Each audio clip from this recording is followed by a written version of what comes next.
નમસ્કાર મિત્રો, આપ સર્વેનું વર્લ્ડ ઇન બોક્સ એકેડમી પર હાર્દિક સ્વાગત કરું છું. દોસ્તો, મિશન વિજય પથ આ શ્રેણીમાં આજે આપણે 24મા લેક્ચરે પહોંચ્યા છીએ. આજે આપણે કરંટ અફેર્સની 5 અગત્યની ઘટનાઓને ધ્યાને લેવાની છે. મિત્રો, જે પણ વિદ્યાર્થીઓ class 1 two STI, DYSO, PSI આવી બધી પરીક્ષાઓની તૈયારી કરી રહ્યા છે, એ બધા માટે કરંટ અફેર્સ એક ખૂબ અગત્યનો વિષય પરીક્ષાઓમાં સાબિત થતો હોય છે. તો આ વિષય માટે આપણે ગમે તેટલા સોર્સ વાંચીએ એમ છતાં પણ હંમેશા આપણને એ ઉણપ અનુભવાય કે હજુ કંઈક આપણે વધારે વાંચવું જોઈએ. એટલે તમને લોકોને કરંટ અફેર્સમાં તૈયારી કરવામાં સરળતા રહે એ હેતુથી વર્લ્ડ ઇન બોક્સ એકેડમી આ શ્રેણી ચલાવી રહી છે. અગાઉ અમે ઘણા બધા ટોપિક્સ ભણાવેલા છે અને આજે આપણે 24મા ટોપિક ઉપર પહોંચ્યા છીએ. આજ આપણે જે ટોપિક ભણવાના છે એ ડેફિનેટલી ખૂબ જ ઉપયોગી છે. પરીક્ષામાં સવાલ આવે તેવી સંભાવનાઓ વધારે રહેલી છે. આજના જે મુખ્ય 5 મુદ્દાઓ આપણે ભણવા છે, 24.1 મુદ્દામાં આપણે ભણશું PSLV C60 SpaDeX mission. ઈસરોએ 30મી December 2024ના દિવસે મતલબ રાત્રે 10 કલાકે આ મિશન લોન્ચ કર્યું છે. સફળતાપૂર્વક લોન્ચ થઈ ચૂક્યું છે અને આ મિશન પરીક્ષા માટે ખૂબ ઉપયોગી છે. દેશ માટે આ મિશન ખૂબ ઉપયોગી છે. ત્યારબાદ આપણે સ્પેસની એક્ટિવિટી સાથે જ સંકળાયેલું બીજું એક અગત્યનું મિશન ધ્યાને રાખવું છે, એ છે લ્યુપેક્સ મિશન. ત્યારબાદ ત્રીજા મુદ્દા ઉપર આપણે કામ્યા કાર્તિકેયન નામની 17 વર્ષની એક યુવતીએ તાજેતરમાં વિશ્વ વિક્રમ સર્જ્યો છે અને ભારતનું ગૌરવ વધાર્યું છે. તો તેણીની જે સફળતા અને સિદ્ધિ છે અને એ ઉપરાંત જનરલ નોલેજના કેટલાક એવા ટોપિક એની સાથે સંકળાયેલા છે કે જ્યાંથી પ્રશ્ન ઊભો થાય એ પણ જોઈ લેશું. કિસાન કવચ નામની એક અગત્યની બાયોલોજિકલ પ્રોડક્ટ ચર્ચામાં આવી છે, તેને ધ્યાને રાખીશું. અને તાજેતરમાં મેજર ધ્યાનચંદ ખેલ રત્ન પુરસ્કાર અથવા એવોર્ડ 2024 માટે જાહેર કરવામાં આવેલા છે. તો આ જે પુરસ્કાર છે એ આપણા દેશનો રમતગમતના ક્ષેત્રે આપવામાં આવતો, ભારત સરકાર વતી આપવામાં આવતો સર્વોચ્ચ પુરસ્કાર હોય એની ઘણી બધી ડિટેલ તમારે ધ્યાને રાખવી પડે. તો સૌથી પહેલા આપણે ટોપિકની શરૂઆત કરીએ છીએ પહેલા મુદ્દાથી, PSLV C60 સ્પેડેક્સ મિશન.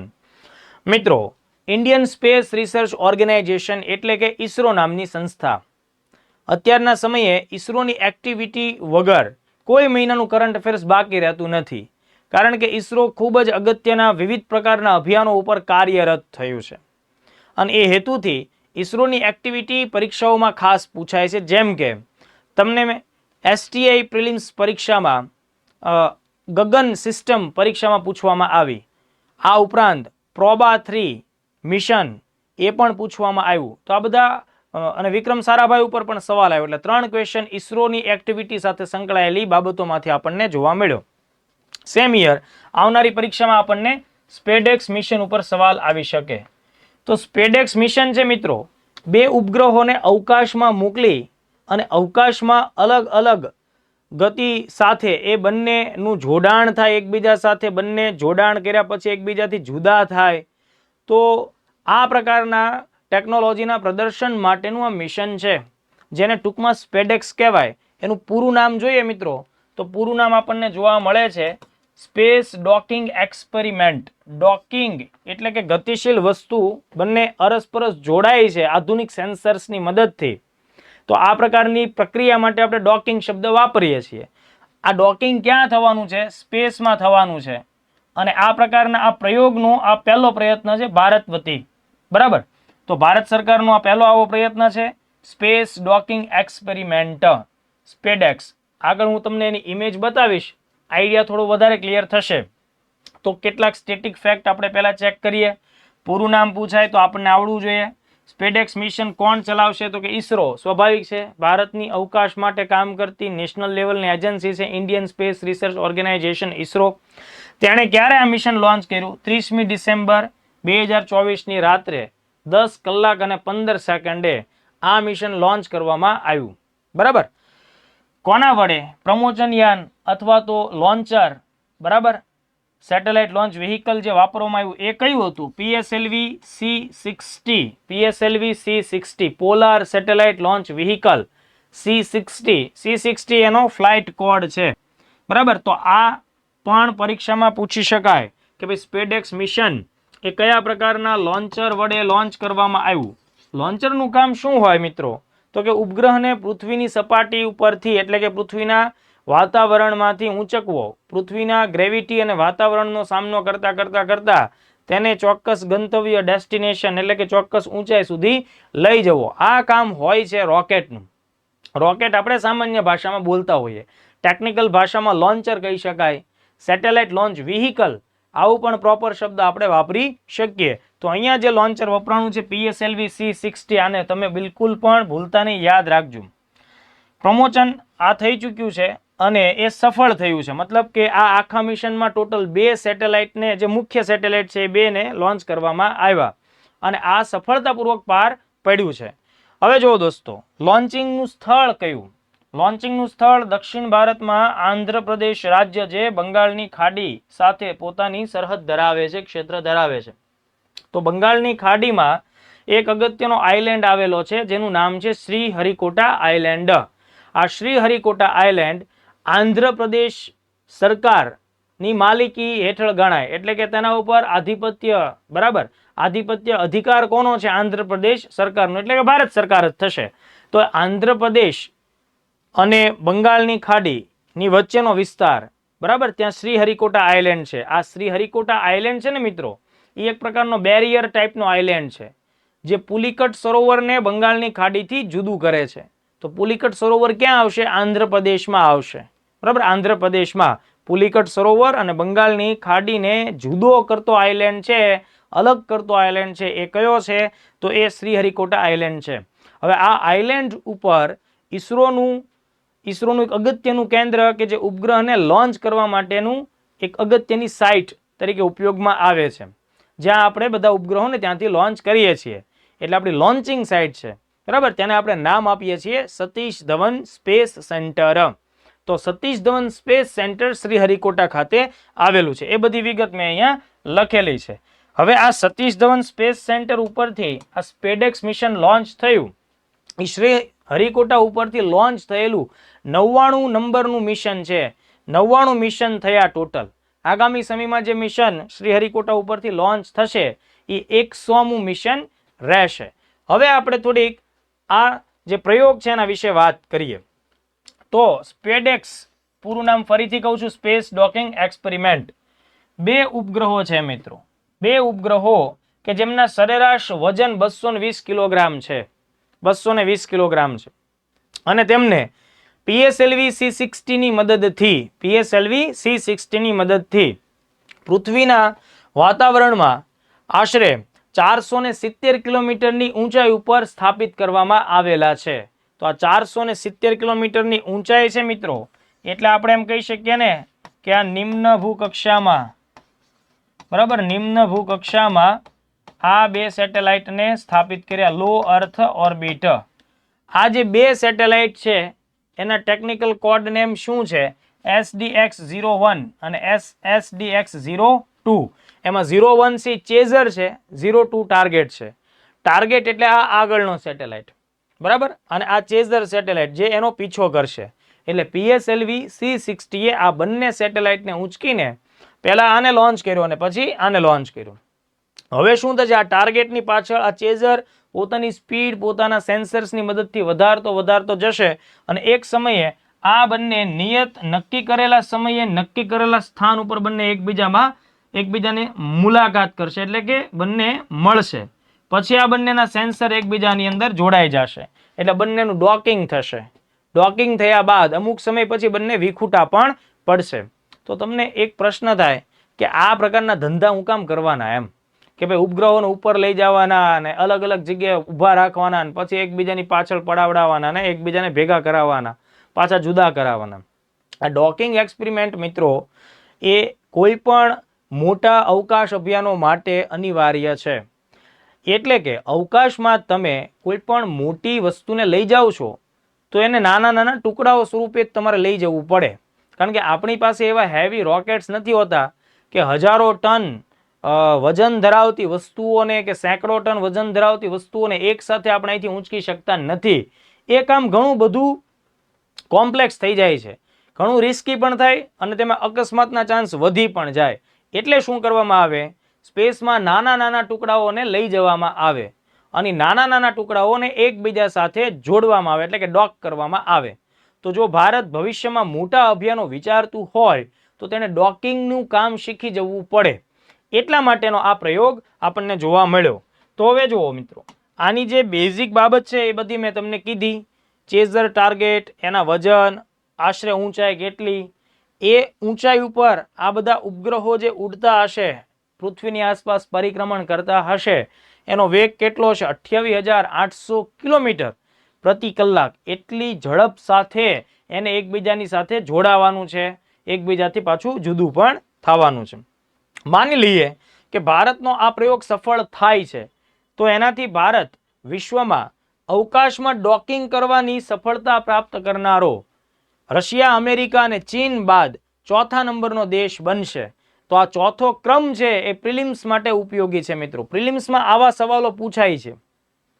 જ્યારે પણ ચોક્કસ પ્રકારના અભિયાનોમાં ભારતને પહેલી વાર સફળતા મળી હોય તો આ પ્રકારની સફળતા પ્રાપ્ત કરવાનો વિશ્વ સ્તરે ભારતનો ક્રમ કેટલામો, આ પ્રકારના સવાલો પૂછવાની પરંપરા રહેલી છે. કોઈ પણ ભરતી બોર્ડ હોય આવા સવાલો અચૂક પૂછે. તો આપણે યાદ રાખીશું ચોથો ક્રમ. હવે ચોથો ક્રમ યાદ રાખીએ, પણ સાથે બીજા જે 3 દેશોએ અગાઉ આ સફળતા મેળવેલી છે એ 3ના નામ પણ ભૂલવાના નહીં. બરાબર, મેં તમને કીધા જ છે, અમેરિકા, રશિયા અને ચાઇના. તો આ એક વિગત આપણા માટે અગત્યની. સ્પેડેક્સ આ આખું જો એક્સપેરિમેન્ટ સફળ થઈ જાય છે, થશે જ, તો આ મેં તમને જણાવ્યું એ પ્રમાણે આ એવું કામ છે કે દરેક દેશ માટે આ કામ સહેલું નથી. માત્ર 3 દેશ કરી ચૂક્યા છે અને ચોથો દેશ ભારત બનશે. હવે આ કામગીરી કરીએ છીએ તો એનું શું મહત્વ, મેં તમને એની બેઝિક વાત કહી દીધી. ભવિષ્યમાં ભારતે મોટા મિશન મોકલવા હોય તો એ નાના નાના ટુકડાઓ કરીને ઉપર મોકલવા પડે, કારણ કે આપણી પાસે એવા લોન્ચર્સ નથી કે જે સેંકડો ટન વજનને એક સાથે ઊંચકી શકે. અત્યારે ભારત વધુમાં વધુ, સમજો, ભારત વધુમાં વધુ અત્યારના સમયે 8 થી 10 ટન વજન ઊંચકે અને એ 400-500 કિલોમીટરની હાઇટ સુધી જાય એટલી જ આપણી કેપેસિટી છે. અને કમ્યુનિકેશનના કેસમાં તો માત્ર 4 ટન વજન જ ઊંચકી શકે એમ છે. તો મોટા mission, for an example, Chandrayaan 4 આપણે આગળના સમયમાં આયોજિત કરીશું, સંભવત 2028માં. ચંદ્રયાન 4માં આપણે એવું મિશન મોકલવાનું છે, ભારે ભરખમ વજનદાર મિશન, કે જે ચંદ્રની સપાટી ઉપર લેન્ડ થાય. ચંદ્રની સપાટી પર લેન્ડ થશે, બરાબર, વત્તા એ લેન્ડ થયા પછી ચંદ્રની સપાટી ઉપરથી માટી, ખડક, પથ્થર એ બધા નમૂનાઓ ભેગું કરશે, એનો એક આખો થેલો ભરશે, એ થેલો ખંભે નાખશે અને ત્યાંથી પાછું ઉડાન ભરશે અને એ ઉડાન ભર્યા પછી પૃથ્વી ઉપર પરત આવશે. એટલું અઘરું મિશન ભારત કરવાનું છે. તો હવે આ બધી વસ્તુ દોસ્તો વજનદાર છે, એટલે એક સાથે ઉડાન ભરીને અહીંયાથી ત્યાં નહીં જાય, ત્યાંથી અહીંયા નહીં આવે, એના માટે નાના નાના ટુકડાઓએ અલગ અલગ જગ્યાએ વેરવિખેર થવું પડશે અને કમબેક થતા જે ટુકડાઓ છે એને એકબીજા સાથે જોઈન્ટ કરીને મોટું મિશન બનાવીને પાછું રિટર્ન લાવવું પડશે. એટલે ચંદ્રયાન 4, તો મેં જો તમને ચંદ્રયાન 4નો ઉદ્દેશ સમજાવ્યો. ચંદ્રની સપાટી પર પહોંચવું, લેન્ડ થવું, બરાબર છે. લેન્ડ સફળતાપૂર્વક થયા બાદ ત્યાંના ખડક, પથ્થર, માટીના નમૂનાઓ એટલે કે સેમ્પલ કલેક્શન કરવું. કલેક્શન કર્યા પછી એને ભારત સુધી લઈ આવવું. આ બહુ મોટું અગત્યનો ટાસ્ક છે ચંદ્રયાન 4નો. એવી જ રીતે અગાઉના એક લેક્ચરમાં પણ મેં આ વાત કીધેલી છે, હું તમને ફરીથી જણાવું. ભારતીય અંતરિક્ષ સ્ટેશન BAS અવકાશમાં પ્રયોગો કરવા માટે, અવકાશની પરિસ્થિતિઓમાં રોકાણ કરવા માટે થઈને અત્યારે ઇન્ટરનેશનલ સ્પેસ સ્ટેશન કાર્યરત છે, પણ તેમાં ભારત સદસ્ય નથી. અને બીજો એક દેશ છે ચીન, કે જેનું એક અંતરિક્ષ સ્ટેશન કામ કરે છે, જેનું નામ છે તિયાનગોંગ. તો ઓલરેડી ઇન્ટરનેશનલ સ્પેસ સ્ટેશન અને તિયાનગોંગ આ 2 અંતરિક્ષમાં રહેલા મથકો છે, પણ આ બંનેમાં ભારત તો જોડાયેલું છે નહીં, એટલે આપણા વૈજ્ઞાનિકો કે સંશોધકો આ પ્લેસીસ ઉપર ના જઈ શકે. તો ભારતે નક્કી કર્યું કે જો ભારતને ભવિષ્યમાં સ્પેસ ફિલ્ડમાં ખૂબ મોટી રેસ લડવી છે અને જીતવી છે તો એ અંતરિક્ષ સ્ટેશનની સ્થાપના થવી બહુ જ જરૂરી છે. એટલા માટે થઈને ભારતે સંકલ્પ કર્યો છે કે 2035ના વર્ષ સુધીમાં, ધ્યાનથી આ બધા સવાલો પૂછી શકાય, વર્ષ પૂછાય, 2035ના વર્ષ સુધીમાં ભારતનું પોતાનું અંતરિક્ષ મથક કામ કરતું થઈ જશે. હવે ભારતનું પોતાનું અંતરિક્ષ મથક છે, એનું શું નામ રાખવામાં આવશે? તો BAS, ભારતીય અંતરિક્ષ સ્ટેશન. અત્યાર સુધી એટલે કે 2025ની આ જાન્યુઆરીની શરૂઆત સુધી એને કોઈ બીજું નામ આપવામાં આવેલું નથી. કદાચ ભવિષ્યમાં એને અલગ પ્રકારનું ચોક્કસ એક શબ્દ જ કોઈ હોય એવું પણ નામ મળી શકે. જેમાં કેમ આને તિયાનગોંગ રાખ્યું છે, એમ ઇન્ડિયા ફ્યુચરમાં ગરુડ કે એવું કોઈ પણ નામ રાખી શકે. પણ ત્યાં સુધી તમારે પૂછાય છે પરીક્ષામાં, તો તમારું નામ, તમારે જે યાદ રાખવાનું નામ છે ભારતીય અંતરિક્ષ સ્ટેશન. હવે જુઓ મિત્રો, આ આખું જે સ્ટેશન છે એ ટોટલ 20 થી 25 ટન વજન ધરાવતું હશે. 20 થી 25 ટન એટલે 20,000 થી 25,000 કિલોગ્રામ સુધીનું વજન હશે. જેના અંતર્ગત 5 ટુકડાઓ જે અલગ અલગ 4 કે 5 ટન વજન ધરાવતા હશે ને, એ 5 ટુકડાઓને અલગ અલગ સમયે સ્પેસ સુધી લઈ જવામાં આવશે. બરાબર? તો એ 5 ટુકડાઓને પછી ત્યાં એકબીજાની સાથે એસેમ્બલ કરવામાં આવશે, એટલે જોડવામાં આવશે. એટલે જો એ સમયે આ ડોકિંગનું સફળતા મળી હશે તો એ ટેકનોલોજી આપણને એ કામગીરીમાં ખૂબ ઉપયોગી સાબિત થશે. એ મુદ્દો આપણે યાદ રાખીએ. 2028માં પહેલો ટુકડો લોન્ચ થશે. પછી 7 વર્ષની અંદર બાકીના 5 ટુકડાઓ પણ કમ્પ્લીટ થશે, એટલે ટોટલ 5 ટુકડાઓ જશે. તો તમને પૂછે કે ભાઈ પહેલું મોડ્યુલ, ટુકડો એટલે મોડ્યુલ થશે, 5 મોડ્યુલ. જે મેં તમને ટુકડો શબ્દ વાપર્યો છે વારંવાર, એને ટેકનિકલ ભાષામાં સ્પેસની ફિલ્ડમાં મોડ્યુલ તરીકે ઓળખવામાં આવે. તો પહેલું મોડ્યુલ ક્યારે લોન્ચ થશે મિત્રો? 28માં. તો બાકીના મોડ્યુલ છે એ 35 સુધીમાં લોન્ચ થઈ જશે. ઓકે, તો આટલા ફેક્ટ તમે યાદ રાખજો. અને આપણું જે અંતરિક્ષ મથક છે એ 400 થી 450 કિલોમીટરની હાઈટ ઉપર કામ કરશે. ચલો, આટલા મુદ્દાઓ આપણને એકદમ ક્લિયર થવા જોઈએ. આ બધા કાર્યો માટે આનું વિશેષ મહત્વ થાય. તો જુઓ દોસ્તો, મેઇન્સમાં પણ તમને આવો સવાલ ઉપયોગી સાબિત થઈ શકે છે. ક્લિયર છે? ચલો, આનાથી પછી બીજી કેટલીક વિગત પહેલા મુદ્દાની સાથે રિપીટ કરી લઈએ. ફોર એન એક્ઝામ્પલ, ભારત એટલે કે ભારત વતી ઈસરો, બરાબર, ગગનયાન અભિયાન અથવા તો ભારતનું બહુ જ મહત્વાકાંક્ષા ધરાવતું સમાનવ અંતરિક્ષ અભિયાન, સમાનવ અંતરિક્ષ અભિયાન કે જેને ભારતે ગગનયાન નામ આપ્યું છે. તો 2018માં તેની જાહેરાત થયેલી. 2022 સુધીમાં તેને લોન્ચ થવાનું હતું, પણ આ બહુ જ કોમ્પ્લેક્સ ટેકનોલોજી ધરાવતું મિશન હોવાને લીધે હજુ આપણે તેમાં થોડું ડિલે થયું છે. સંભવત 2026માં ભારતના 3 માણસો અવકાશ સુધી જશે, 3 દિવસ ત્યાં રોકાણ કરશે અને પાછા સહી સલામત પૃથ્વી ઉપર પરત આવશે. તો એનું નામ છે ગગનયાન અભિયાન, અને એ ક્યારે લોન્ચ થશે? 2026 સુધીમાં. અત્યાર સુધીમાં માત્ર અમેરિકા, રશિયા અને ચાઇના, આ 3 જ એવા દેશો છે કે જે માણસોને અવકાશ સુધી લઈ જવામાં સફળ નીવડ્યા છે. તો આ મિશનની સફળતાથી પણ ભારત ચોથો દેશ આ પ્રકારની સફળતા પ્રાપ્ત કરનારો સાબિત થશે. તો ફેક્ટ છે, આઈએમપી છે, ધ્યાને રાખવું.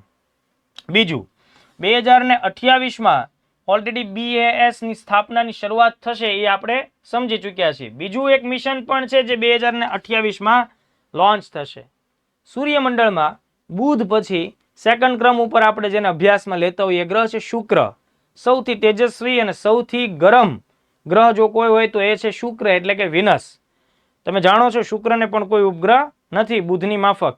તો આ શુક્ર ગ્રહ છે, તેના અભ્યાસ માટે, તેના એટમોસ્ફિયર, વાતાવરણ અને શક્ય તો સપાટીના અભ્યાસ માટે થઈ અને વિનસ ઓર્બિટર મિશન ઇન્ડિયા એટલે કે ઈસરો લોન્ચ કરવાનું છે. અગાઉ જો તમને ખ્યાલ હોય તો ભારતે સૌથી પહેલા આંતરગ્રહી અભિયાનના ભાગ સ્વરૂપે 2013માં એક મિશન લોન્ચ કર્યું હતું, માર્સ ઓર્બિટર મિશન, જે 2014ના વર્ષમાં મંગળની, માર્સની કક્ષામાં સ્થાપિત થયું અને 2022 સુધી એણે કામ કર્યું, એટલે કે 8 વર્ષો સુધી. તો હવે મંગળ બાદ આપણું બીજું આંતરગ્રહી અભિયાન લોન્ચ થવા જઈ રહ્યું છે, એ છે વિનસ ઓર્બિટર મિશન, VOM. સંભવત માર્ચ 2028માં આ મિશન લોન્ચ થઈ એવી સંભાવના છે. એને તમે ધ્યાને રાખજો, વર્ષ પૂછી શકાય. એનાથી પણ આગળ ભારત સરકાર એવું ઈચ્છે છે કે 2040ના વર્ષ સુધીમાં ભારત ચંદ્ર ઉપર માણસ મોકલવાના મિશનમાં પણ સફળ સાબિત થાય. એટલે સમાનવ ચંદ્ર અભિયાનનું વર્ષ પરીક્ષામાં પૂછાય તો ખાસ ધ્યાન રાખજો, 2047 ટીક ન મારતા કે ભાઈ ભારતની આઝાદીના 100 વર્ષો થાય છે. નહીં, એનાથી 7 વર્ષ પહેલા આપણે યાદ રાખવાનું. પછી એવું નહીં વિચારવાનું કે કદાચ આ મિશન સર ડિલે થાય તો ભલે થતું, તું 2040 ટીક માર. તને આ સવાલ પૂછાય કે કયા વર્ષ સુધીમાં ભારત ચંદ્ર ઉપર માણસ મોકલશે, 2040 ઓપ્શન છે, તારે એને જ ટીક મારવાનું છે. વધારે જો દોઢાચાર્યો થયા તો જવાબ હાથમાંથી નીકળી જશે. ચલો, તો આટલા ક્વેશ્ચન, બહુ જ મોટી ચર્ચા મેં તમને લોકોને કરી છે. આ આખો મુદ્દો મલ્ટિપલ ક્વેશ્ચન્સ ધરાવે છે, એટલે એને શાંતિથી ધ્યાનથી સમજજો. એક જ ટોપિકમાં ઘણા બધા મુદ્દાઓ કવર થયા છે. પછી બીજો મુદ્દો 24.2માં આપણે લઈએ, એ છે લ્યુપેક્સ મિશન. લ્યુપેક્સ મિશન અવકાશની પ્રવૃત્તિ સાથે સંકળાયેલું છે. લ્યુનર એટલે કે ચંદ્રના ધ્રુવોનું એક્સપ્લોરેશન એટલે કે ખોદકામ સહિતનું સંશોધન. તેનું પૂરું નામ આપણે જોઈએ, લ્યુનર પોલર એક્સપ્લોરેશન. પોલ એટલે ખાસ તો અહીંયા તમારે ચંદ્રનો દક્ષિણ ધ્રુવ ધ્યાને રાખવાનો છે. તો લ્યુપેક્સ મિશન છે મિત્રો, એ પણ ચંદ્રના સંશોધન સાથે સંકળાયેલું છે. હવે લ્યુપેક્સ મિશનમાંથી શું સવાલ આવે? પૂરું નામ લુનર પોલર એક્સપ્લોરેશન, પૂરું નામ આપણને કામ લાગે. લ્યુપેક્સ મિશન કોની સાથે સંબંધિત છે? ચંદ્ર. બરાબર. લ્યુપેક્સ મિશન છે એમાં ભારત સામેલ છે. યસ, ભારત સામેલ છે. ભારત એકલું સામેલ નથી, ભારતની સાથે જાપાન દેશ, આ બંને સાથે મળીને આ કામ કરશે. તો જુઓ, અગાઉ ભારતે 2008ના વર્ષમાં ચંદ્રયાન 1 લોન્ચ કર્યું હતું, 2019માં ચંદ્રયાન 2 લોન્ચ કર્યું, 2023માં ચંદ્રયાન 3 લોન્ચ થયું. હમણાં જ વાત કરી કે ભારત 28માં ચંદ્રયાન 4 પણ લોન્ચ કરશે. તો ઓલરેડી ચંદ્ર ઉપર ભારતના 4 અભિયાનોની તો કથા છે જ, એનો તો ઇતિહાસ છે જ. તો આ જાપાનની સાથે મળીને આ ચંદ્ર ઉપર જે ફરીથી એક નવું મિશન, અને એ પણ લગભગ 28માં જ લોન્ચ થશે. તો એ કેટલામું મિશન હશે? તો કે ભાઈ આ ભારતનું ચંદ્ર ઉપરનું 5મું મિશન હશે. લ્યુપેક્સ, સરકારે તેને મંજૂરી આપેલી છે. તો મેં તમને અગાઉ કીધું કે ચંદ્ર ઉપર ઓલરેડી આપણે 1 થી 3 મિશન મોકલી ચૂક્યા છીએ. ચંદ્રયાન 4ની રૂપરેખા તૈયાર છે, એ પણ 28માં લોન્ચ થશે. લ્યુપેક્સમાં પણ ઇન્ડિયા ઇન્વોલ્વ છે. ચંદ્ર ઉપર 5મું મિશન. ખાસ ફોકસ કોના ઉપર થશે? ચંદ્રના દક્ષિણ ધ્રુવ ઉપર. ચંદ્રનો દક્ષિણ ધ્રુવ ચંદ્રના ઉત્તર ધ્રુવ કરતા કદ, આકાર અને ક્ષેત્રફળની દ્રષ્ટિએ વિશાળ છે. બરાબર છે? કદ, આકાર, ક્ષેત્રફળની દ્રષ્ટિએ વિશાળ છે. ચંદ્રનો ઉત્તર ધ્રુવ પૃથ્વી ઉપરથી જોઈ શકાય છે, પણ ચંદ્રનો દક્ષિણ ધ્રુવ પૃથ્વી ઉપરથી જોઈ શકાતો નથી. પ્રોપર તેનું ઓબ્ઝર્વેશન નથી થતું. જે ચળકાટ ધરાવતો ભાગ પૃથ્વી ઉપરથી જોઈ શકાય છે ચંદ્રની સપાટીનો, એ ચંદ્રનો મોસ્ટલી ઉત્તર ધ્રુવ છે. પણ ચંદ્રનો જે દક્ષિણ ધ્રુવ છે એ લગભગ ઓલમોસ્ટ ડાર્ક વિસ્તાર છે, અંધકારમાં રહેલો વિસ્તાર છે. તો દુનિયાભરની અવકાશ એજન્સીઓને ચંદ્રના દક્ષિણ ધ્રુવ વિશે ઓછી માહિતી છે. ઉત્તર ધ્રુવનો અભ્યાસ તો ચંદ્રના ઉત્તર ધ્રુવનો અભ્યાસ તો પૃથ્વી ઉપર રાખેલા સારામાં સારા ટેલિસ્કોપની મદદથી પણ થાય છે અને વિવિધ ઉપગ્રહોની મદદથી પણ થાય છે. પણ દુનિયાને રસ છે કે શું ચંદ્ર ઉપર સજીવ સૃષ્ટિ છે, તો તેની સંભાવના આપણને દક્ષિણ ધ્રુવ ઉપર મળી શકે. મિત્રો, વિશ્વમાં સૌથી પહેલું ભારત દેશનું અભિયાન હતું કે જેણે વર્ષ 2009માં ચંદ્રના દક્ષિણ ધ્રુવ ઉપર પાણીની હાજરી શોધી કાઢી હતી. એટલે ચંદ્રના દક્ષિણ ધ્રુવ ઉપર પાણી છે. જે જગ્યાએ પાણી હોય ત્યાં સજીવ સૃષ્ટિ હોવાના અણસાર હોઈ શકે, ચાન્સ હોઈ શકે, સંભાવના કે પ્રોબેબિલિટીઝ હોઈ શકે. એટલે માત્ર ભારત નહીં, દુનિયાભરની સ્પેસ એજન્સીને ચંદ્રના દક્ષિણ ધ્રુવમાં રસ છે. ઇન્ટરવ્યુમાં પણ વિદ્યાર્થીઓને આવો સવાલ પૂછાય છે કે ભાઈ ચંદ્રના દક્ષિણ ધ્રુવ પર સંશોધન વધારે થવા પાછળના કારણો ક્યાં? મેં તમને 5-6 વાક્યો કીધા, એમાંથી તમે તમારો જવાબ શોધી કાઢો.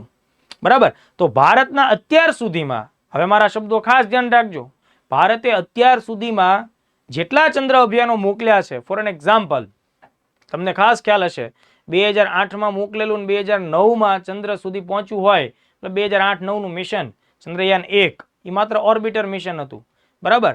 પણ એમ છતાં એનું એક ઇન્સ્ટ્રુમેન્ટ છે ચંદ્રની સપાટી પર અથડાણું હતું, મૂન ઇમ્પેક્ટ પ્રોબ. ચલો એ થોડી ડિટેલ વાત થઈ, એને થોડી સાઈડમાં મૂકો. 2019નું ચંદ્રયાન 2 કે 2023માં ચંદ્રયાન 3, એ બધા મિશન ભારતના છે ને દક્ષિણ ધ્રુવ સાથે સંબંધિત છે. ભારતના બધા ચંદ્રયાન અભિયાનો સાઉથ પોલ સાથે સંબંધિત છે. અને તમને ખ્યાલ હોવો જોઈએ કે ભાઈ ગત વર્ષે 23મી ઓગસ્ટ 2023ના સાંજે ભારતનું વિક્રમ લેન્ડર ચંદ્રના દક્ષિણ ધ્રુવ ઉપર ઉતરાણ પામવામાં સફળ રહ્યું. વિશ્વનો પહેલો એવો દેશ ભારત કે જેણે સાઉથ પોલ ઉપર સેફ લેન્ડિંગ કર્યું. એટલે 23 ઓગસ્ટને દર વર્ષે નેશનલ સ્પેસ ડે તરીકે મનાવવાનો નિર્ણય સરકારે કર્યો, જે હમણાં 2024માં પહેલી વખત મનાવવામાં આવ્યો. તો આ બહુ જ આઈએમપી વિગત છે. જે સ્થળ ઉપર વિક્રમ લેન્ડર લેન્ડ થયું દોસ્તો, એ બિંદુને પણ યાદ રાખવું જોઈએ. શિવ શક્તિ બિંદુ તરીકે આપણે ઓળખીએ છીએ. તો હવે અહીંયા આપણે આ મુદ્દાને થોડું ધ્યાને લઈ લઈએ. લ્યુપેક્સ મિશન પૂછાય છે એક્ઝામમાં, તો ભારત અને દેશ પૂછાય તો સાથે સાથીદાર દેશનું નામ જાપાન યાદ રાખવાનું. માની લઈએ કે દેશનું નામ નથી પૂછતા અને અવકાશ એજન્સીનું નામ પૂછે છે, તો જાક્સા એ આપણો જવાબ હોવો જોઈએ. કે ભાઈ જાક્સા સ્પેસ એજન્સી અને ઇસરો બંનેની ભાગીદારીથી આ મિશન આગળ વધવાનું છે. તો બિલકુલ પણ ભૂલ ન પડે, ધ્યાન રાખવું. જાક્સાનું પૂરું નામ થશે Japan aerospace exploration agency. Tokyo ખાતે તેનું હેડક્વાર્ટર આવેલું છે. હવે આ મિશનમાં શું થશે? આ અભિયાનના બે ઘટકો છે, લેન્ડર અને રોવર. લેન્ડર કોણ બનાવશે? ઇસરો. અને રોવર કોણ બનાવશે? જાક્સા. લેન્ડરનું કામ શું હોય? તો કે ભાઈ પ્રયોગ કરવા માટેના જે સંસાધનો હોય એને ચંદ્રની સપાટી સુધી સહી સલામત ભાંગ ફૂટ તૂટ ન થાય એવી રીતે શાંતિથી પહોંચતા કરી દેવા. એટલે લેન્ડરનું કામ છે સફળતાપૂર્વક ઉતરાણ કરાવવું. અને રોવરનું કામ શું રહેશે? રોવરનું કામ છે એ ત્યાંની સપાટી ઉપર ફરવું હરવું અને ખોદકામ કરવું, બરાબર. આ બધી બાબતો ધ્યાને રાખવાની. એટલે લેન્ડર ઇસરો બનાવે, રોવર જાક્સા બનાવે. લોન્ચ કોણ કરશે? ખાસ ધ્યાન રાખજો, જાપાન લોન્ચ કરશે, ભારત લોન્ચ નહીં કરે. મતલબ ભારત લેન્ડર બનાવી આપશે જાપાનને, અને જાપાન પોતાના સેટેલાઇટ સાથે એને જોડશે અને એ ત્યાં મોકલશે. H3 રોકેટ આને લોન્ચ કરશે. સંભવતઃ આ ક્યારે લોન્ચ થશે ભાઈ? 2028. તો જુઓ દોસ્તો, પરીક્ષામાં વર્ષો પૂછાય છે, સાલવારી ઉપર સવાલો આવે છે. અગત્યના અભિયાનોમાં વર્ષ પૂછાવાની પરંપરા રહેલી છે. તો અહીંયા પણ 2028 તમારે ધ્યાને રાખવાનું. એટલે 2028માં શું શું આવશે? ચંદ્રયાન 4. 2028માં શું આવે? લ્યુપેક્સ મિશન. 2028માં શું આવે? શુક્ર માટેનું ઓર્બિટર મિશન. 2028માં શું આવે દોસ્તો? ભારતનું અંતરિક્ષ સ્ટેશનનું પહેલો ટુકડો, પહેલો મોડ્યુલ લોન્ચ થાય એ ઘટક. તો 4 થઈ ગયું. પછી ઓલું ગગનયાન ક્યારે આવે? એ 2026માં આવે. માણસને ચંદ્ર ઉપર મોકલવો છે તો એ વાત ક્યારે આવે? 2040માં આવે. તો આ રીતના તથ્યો બહુ સરસ રીતે તમે લોકો તૈયાર કરો મિત્રો. ચાલો, તો આપણે આ બે મુદ્દા જોયા. ત્યારબાદ 24.3માં આપણે ભારતનું ગૌરવ વધારનારી આ દેશની એક દીકરી વિશે વાત કરવાની છે, કે જેનું નામ છે કામ્યા કાર્તિકેયન. કામ્યા કાર્તિકેયન મહારાષ્ટ્રની મુંબઈની રહેવાસી આ દીકરી. એમના પિતાજી છે એ નેવીમાં સારી એવી પોસ્ટ ઉપર છે, ઓફિસર કદના વ્યક્તિ છે. એણે ભારતનું નામ તેણીએ દુનિયાભરમાં રોશન કર્યું છે. માત્ર 17 વર્ષની ઉંમરમાં ધરતી ઉપરના 7 ખંડો, ભૂમિખંડોમાં રહેલા સર્વોચ્ચ શિખરો, ઊંચામાં ઊંચી પર્વતની ટોચ જે છે ત્યાં સુધી પહોંચી તિરંગો લહેરાયો છે મિત્રો. આ કામગીરી માત્ર 17 વર્ષની ઉંમરમાં એણે પ્રાપ્ત કરી. એટલે કાબિલે તારીફ કામગીરી કરી. એટલે કામ્યા કાર્તિકેયન વિશ્વભરમાં વિખ્યાત થઈ ચૂક્યા છે. પર્વતારોહકોમાં એમનું નામ કાયમ યાદ રાખવામાં આવશે કે સૌથી નાની વયે ભારતની આ દીકરીએ બહુ મોટું કામ કર્યું છે. તો આના વિશે ચોક્કસપણે ક્વેશ્ચન આવી શકે. ખાસ ધ્યાન રાખજો, વિશ્વના 7 ખંડના સર્વોચ્ચ શિખરો સર કરનારી માત્ર 17 વર્ષની ભારતીય યુવતીનું નામ જણાવો. કામ્યા કાર્તિકેયન. આ બેઝિક વાત મેં તમને કીધી. એમના પિતાશ્રી એસ કાર્તિકેયન ભારતીય નૌસેનામાં કમાન્ડર છે. અને સૌથી નાની વયે આ 7 સમિટ 7 ખંડમાં આવેલા સર્વોચ્ચ શિખરો સર કરવાનું જે આખો પ્રોગ્રામ એટલે 7 સમિટ માં સફળ થનારી વિશ્વની સૌ પ્રથમ યુવતી, માત્ર ભારતની નહીં ભઈલાઓ, આખા દુનિયાની પહેલી આ યુવતી. હવે આ પ્રશ્ન તો અહીંયા કમ્પ્લીટ પણ થાય, પણ માની લઈએ કે આપણને આ 7 સમિટને ધ્યાનમાં રાખીને વર્લ્ડ જીઓગ્રાફીમાં જીકેનો એક અગત્યનો ક્વેશ્ચન પૂછાય કે ભાઈ અલગ અલગ ખંડોમાં આવેલા ઊંચામાં ઊંચા શિખરના નામ આપણને પૂછી નાખે તો એને પણ આપણે ધ્યાને રાખીએ. તો એ કેવી રીતે યાદ રાખીએ? કામ્યા કાર્તિકેયનના રસ્તે જ આપણે આગળ વધીએ.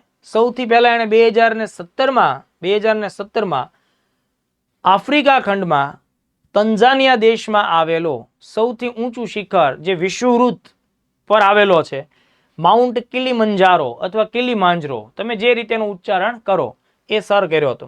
તો અહીંયાથી દેશની સાથે જોડ પણ યાદ રાખજો. તાન્ઝાનિયા કન્ટ્રી ખંડ પૂછે તો ખંડ તમારો કયો થશે? આફ્રિકા ખંડ. આફ્રિકા ખંડમાં સૌથી ઊંચું શિખર માઉન્ટ કિલીમાંજરો, બરાબર, દેશ તાન્ઝાનિયા. એવી રીતે યુરોપ ખંડમાં સૌથી ઊંચું શિખર એટલે માઉન્ટ એલ્બ્રુઝ, એ કયા દેશમાં આવ્યું છે? રશિયામાં. 2018માં એમણે આ સફળતા પ્રાપ્ત કરેલી. પછી ઓસ્ટ્રેલિયા ખંડમાં એક નાનું એવું શિખર છે, સૌથી આ બધામાં નાનું છે, માઉન્ટ કોસિયુસ્કો. માઉન્ટ કોસિયુસ્કો ઓસ્ટ્રેલિયામાં આવેલું છે. ઓસ્ટ્રેલિયા ખંડનું હાઈએસ્ટ પીક છે માઉન્ટ કોસિયુસ્કો. એવી જ રીતે દક્ષિણ અમેરિકા ખંડ છે, તેનો દેશ આર્જેન્ટિનામાં આવ્યો છે, માઉન્ટ એકોન્કાગુઆ. આ માઉન્ટ એકોન્કાગુઆ દક્ષિણ અમેરિકાનો સૌથી ઊંચું પીક છે અને એ આર્જેન્ટિનામાં આવેલું છે. અમેરિકા એટલે કે ઉત્તર અમેરિકા ખંડમાં યુએસએ દેશની અંદર આવ્યું છે, માઉન્ટ ડેનાલી. માઉન્ટ ડેનાલી પરીક્ષામાં પૂછાય, ખાસ ધ્યાન રાખજો. માઉન્ટ ડેનાલી યુએસએમાં આવ્યું છે અને ઉત્તર અમેરિકા ખંડનું એ હાઈએસ્ટ પીક છે. એશિયાનું અને સમગ્ર વિશ્વનું સૌથી ઊંચું શિખર એટલે દોસ્તો માઉન્ટ એવરેસ્ટ, દેશ નેપાળ લાગશે, એને આપણે ધ્યાને રાખીએ. અને બરફનો ખંડ એટલે એન્ટાર્કટિકામાં માઉન્ટ વિન્સન, બરાબર, માઉન્ટ વિન્સન છે એ હાઈએસ્ટ પીક છે. તો મે બી વર્લ્ડ જીઓગ્રાફીના દૃષ્ટિકોણથી પરીક્ષામાં સવાલ આવી શકે. હવે જુઓ, અહીંયા એક ઇમેજ મેં તમને બતાવી છે, તમે ઓલરેડી બધા નામ જાણી ચૂક્યા છો. હાઈએસ્ટ પીક કયું છે? એવરેસ્ટ, નેપાળમાં. 8848.50 મીટર સમથિંગ એની હાઈટ છે, બરાબર. ત્યારબાદ વિશ્વનું બીજું પૂછાય તો એકાંકાગુઆ. એકાંકાગુઆ, બરાબર છે. એકાંકાગુઆ ક્યાં આવ્યું છે? સાઉથ અમેરિકામાં, આર્જેન્ટિનામાં. હમણાં આપણે વાત થઈ એટલે માઉન્ટ એવરેસ્ટ પછી કદાચ આનો ક્રમ પૂછે તો પણ તમને ખબર પડવી જોઈએ. માઉન્ટ એકાંકાગુઆ. ત્યારબાદ ડેનાલી એટલે આ અમેરિકાવાળા છે ને એ એવરેસ્ટની પાછળ પડેલા છે, બરાબર, દક્ષિણ અને ઉત્તર અમેરિકા વાળા. તો ધ્યાન રાખજો, સૌથી પહેલા માઉન્ટ એવરેસ્ટ, પછી એકાંકાગુઆ, પછી ડેનાલી.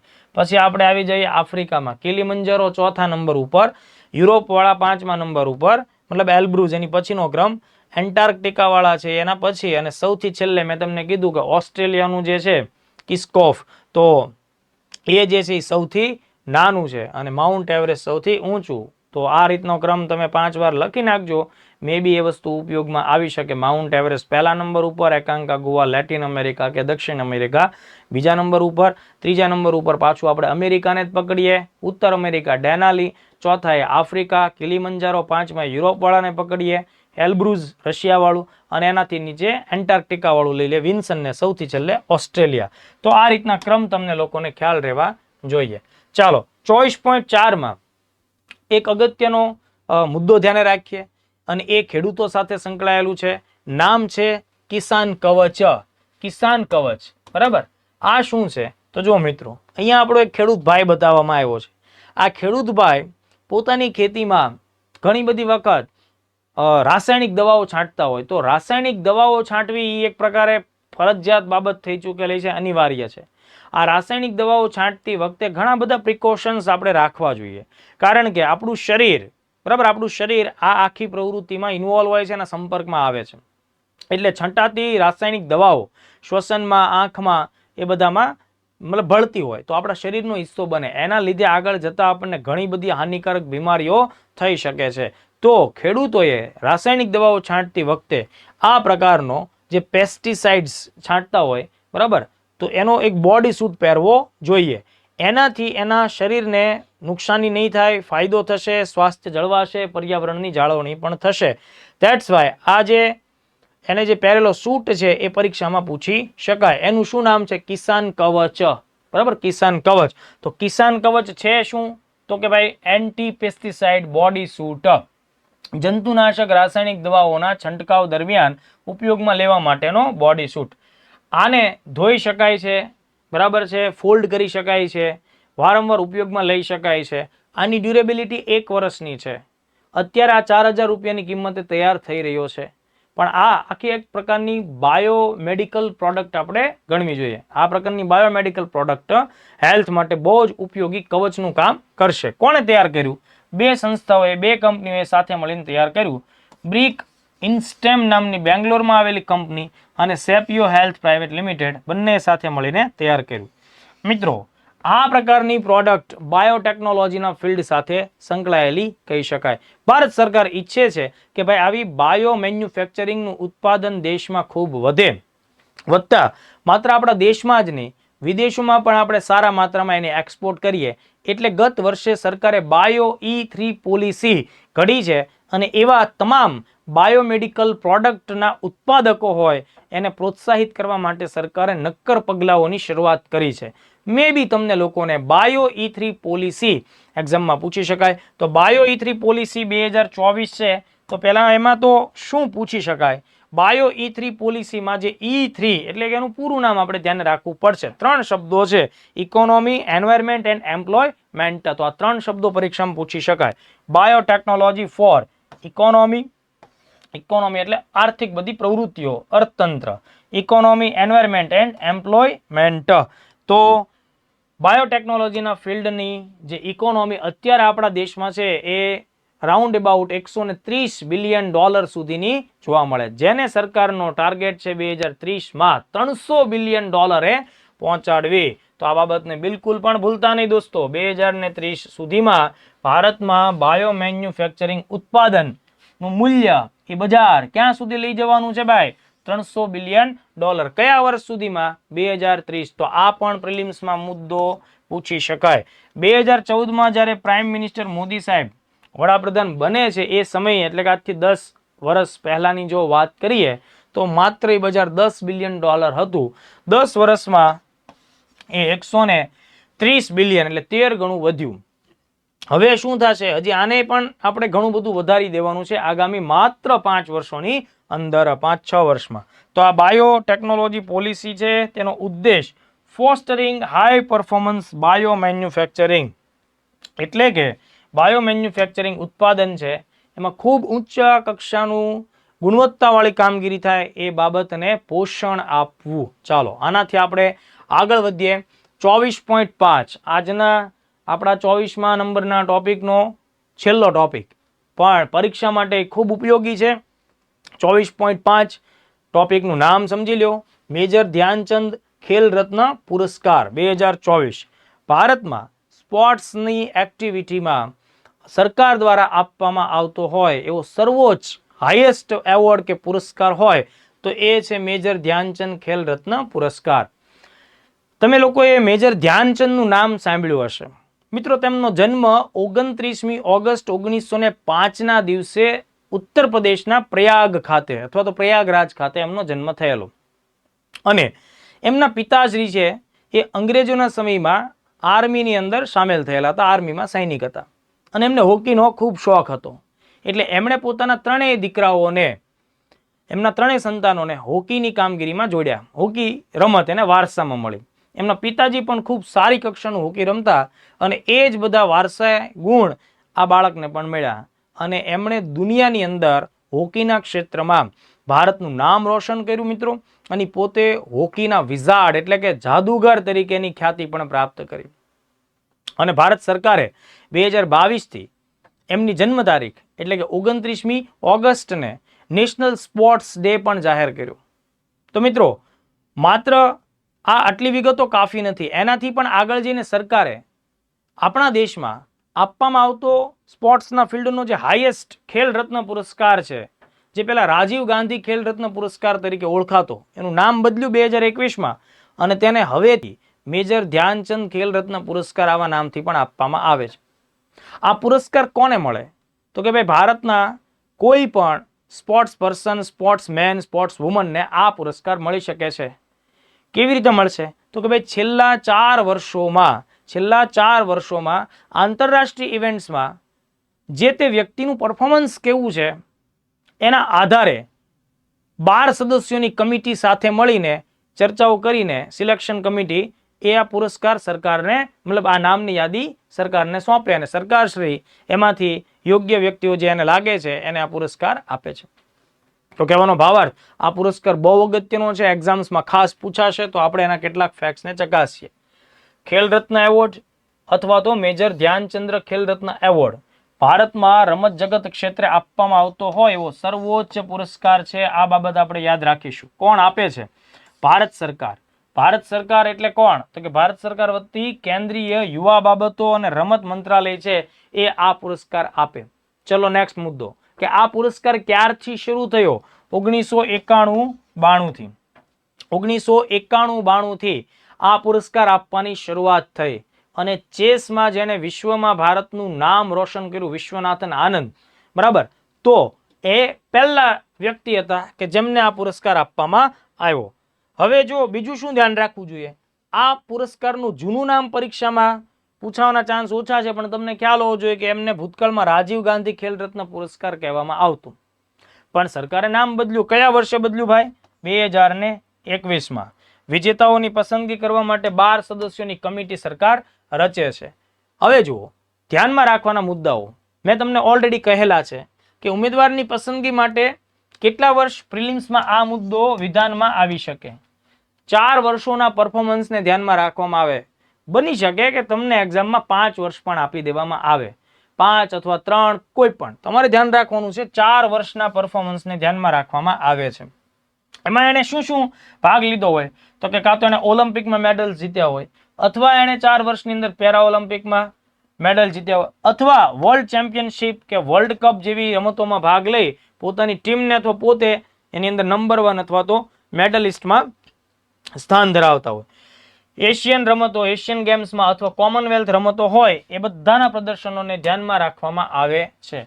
જે વ્યક્તિએ આ એવોર્ડનો વિજેતા સાબિત થાય છે એને સરકાર 25 લાખ રૂપિયા, મેડલ અને પ્રમાણપત્ર આ વસ્તુ આપે. એટલે એની રકમ તમે લોકો યાદ રાખજો, 25 લાખ રૂપિયા સરકાર તરફથી એનાયત થતા હોય છે. ચાલો હવે જે મુખ્ય મુદ્દો કે ભાઈ 2024માં કેટલા લોકોને આ પુરસ્કાર આપવામાં આવ્યો? 4 ખેલાડીને આ પુરસ્કાર માટે પસંદ કરવામાં આવ્યા છે. 4 વ્યક્તિને આ પુરસ્કાર મળશે. 4માં કોનો કોનો સમાવેશ થાય છે? તો કે ભાઈ જેમણે તાજેતરમાં જ સિંગાપોર ખાતે વિશ્વ ચેસ ચેમ્પિયનશિપ જીતી, તો ચેસના વિજેતા ગુકેશ ડોમારાજુ કે જે તમિલનાડુથી બિલોંગ કરે છે, બરાબર, ચેસ માટે વિશ્વ ચેમ્પિયનશિપ જીતવા બદલ અને ભારતનું નામ રોશન કરવા બદલ તો એમને આ પુરસ્કાર મળ્યો. ત્યારબાદ પંજાબના હોકી પ્લેયર હરમનપ્રીત સિંઘ કે જે ભારતની હોકી ટીમના કેપ્ટન છે અને પેરિસ ઓલિમ્પિક 2024માં ભારત બ્રોન્ઝ મેડલ જીત્યું, એમાં એમની વિશેષ ભૂમિકા રહેલી છે. તો ભારતીય હોકીને એનું ફરીથી વિશ્વ સ્તરે સ્થાન અપાવવામાં હરમનપ્રીત સિંઘનું બહુ મોટો ફાળો રહેલો છે, એટલે એમની પસંદગી થઈ. પ્રવીણ કુમાર પેરા એથ્લેટિક્સ છે, એમણે પણ પેરિસ ખાતેની પેરા ઓલિમ્પિક્સ 2024માં અગત્યનો મેડલ, ગોલ્ડ મેડલ જીત્યો, ભારતનું નામ રોશન કર્યું. તો પ્રવીણ કુમાર કે જે ઉત્તર પ્રદેશથી બિલોંગ કરે છે, એમને આ પુરસ્કાર આ વર્ષે મળશે. હરિયાણાની દીકરી મનુ ભાકર કે જેમણે 10 મીટર પિસ્તોલ શૂટિંગમાં પેરિસ ઓલિમ્પિકમાં મેડલ જીત્યો અને એક જ ઓલિમ્પિકમાં 2 વખત મેડલ જીત્યા છે, મિક્સમાં પણ એમણે મેડલ જીત્યા. આ સફળતા બદલ આ બધા લોકોને આ પ્રકારના પુરસ્કારમાં સામેલ કરવામાં આવ્યા. એટલે એમના રાજ્યો, એમની ઇવેન્ટ, બરાબર, અને એમની યોગદાન, એ બધી બાબતો આપણા માટે અગત્યની. કેટલાક છેલ્લે થોડાક તથ્યો મિત્રો જોઈ લઈએ છીએ, આ પણ પરીક્ષામાં પૂછી શકાય, કામ લાગશે. જેમ કે ભારતમાં દર વર્ષે 29મી ઓગસ્ટને નેશનલ સ્પોર્ટ્સ ડે તરીકે મનાવવામાં આવે છે. મેં તમને એનું કારણ સમજાવ્યું. કયા વર્ષથી શરૂઆત થઈ છે? 2012, એટલે કે આજથી 12-13 વર્ષ પહેલાથી આ શરૂઆત થઈ છે. મેજર ધ્યાનચંદને હોકીના જાદુગર તરીકે પણ ઓળખવામાં આવતા વિઝાર્ડ ઓફ હોકી કહેવાય. વિઝાર્ડ એટલે જાદુગર થાય, બરાબર, વિઝાર્ડ ઓફ હોકી. મેજર ધ્યાનચંદની આત્મકથાનું નામ છે ગોલ. આપણે ધ્યાને રાખવું, મેજર ધ્યાનચંદની આત્મકથા છે ગોલ, તો એને ભૂલતા નહીં. ડી ગુકેશને આ એવોર્ડ મળ્યો છે એટલે હજી 5-6 મહિના સુધી ડી ગુકેશ છે એને ધ્યાનમાં રાખીને સવાલો નીકળતા રહેશે. તો ડી ગુકેશે વર્લ્ડ ચેસ ચેમ્પિયનશિપ 2024 કે જેનું આયોજન ક્યાં થયું હતું? સિંગાપુરમાં. દરમિયાન કોને હરાવ્યો? ચીન દેશનો ખેલાડી છે ડિંગ લીરેન. આવું બધું કામ લાગશે. ડિંગ લીરેનનો દેશ પણ પૂછી શકાય, ચીન. ડિંગ લીરેનને પરાજિત કરીને વિશ્વ ચેસ ચેમ્પિયનશિપ જીતી છે. તો તમિલનાડુના આ છોકરાએ બહુ મોટી સફળતા પ્રાપ્ત કરી, તો એનાથી દેશનું ગૌરવ ચોક્કસપણે વધ્યું. મનુ ભાકર પેરિસ ઓલિમ્પિકમાં 10 મીટર પિસ્તોલમાં બ્રોન્ઝ જીત્યા હતા અને એક જ ઓલિમ્પિક એટલે પેરિસમાં એ પોતે ઇન્ડિવિડ્યુઅલ ઇવેન્ટમાં તો જીત્યા પણ મિક્સમાં પણ જીત્યા, બરાબર. એટલે 2 મેડલ જીત્યા હોય એવું સૌથી પહેલા આ પ્રકારના મહિલા એથ્લેટ બન્યા. એમનું યોગદાન ખૂબ જોરદાર રહ્યું, એમને પણ આ પુરસ્કાર મળ્યો. પ્રવીણ કુમારે પેરા એથ્લેટમાં બહુ મોટી સફળતા મેળવી, પેરિસ પેરા ઓલિમ્પિકમાં ગોલ્ડ જીત્યા, બહુ જ સરસ બાબત છે. હરમનપ્રીત સિંહ હોકી કેપ્ટન અને પેરિસ ઓલિમ્પિકમાં ભારતની હોકી ટીમ બ્રોન્ઝ જીતી. તો આ બધી કામગીરીમાં આ બધા લોકોનો બહુ મોટો ફાળો અને યોગદાન રહ્યું. તો મિત્રો, આજે આપણે 24મો લેક્ચર જોયો. 5 અલગ અલગ ટોપિક્સને ધ્યાનમાં રાખ્યા છે અને ઘણી બધી પરીક્ષાલક્ષી ચર્ચા કરી. ટુ ધી પોઈન્ટ પરીક્ષાલક્ષી મુદ્દાઓ તમારા લોકો સમક્ષ રજૂ થયા છે.